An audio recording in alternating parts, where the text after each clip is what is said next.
kisah seorang remaja, Labib namanya, di hingar-bingar kota Jakarta bersama pamannya. Si Labib anak Betawi, lahir di sini, rajin sholat, rajin mengaji setiap hari.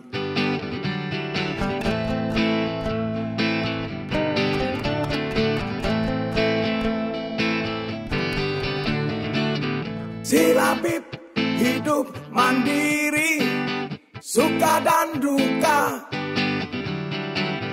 menjadi seorang lelaki yang tidak manja.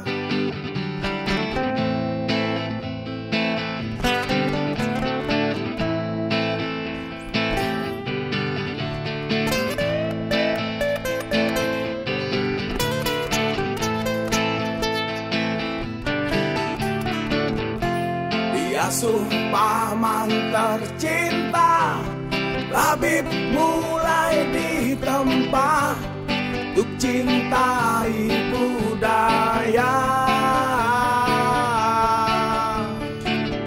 Wajib taat pada agama, saling menghormati sesama, apapun suku dan agamanya.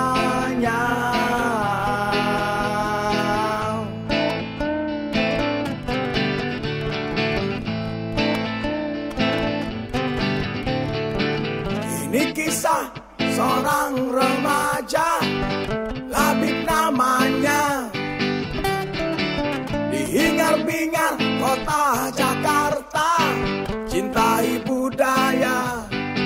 Si Labib anak Betawi, si Labib anak Betawi, si Labib anak Betawi, si Labib anak Betawi, si Labib anak Betawi, si Labib anak Betawi, si Labib anak Betawi, si Labib anak Betawi, si Labib anak Betawi, si Labib anak Betawi, si Labib anak Betawi, si Labib anak Betawi.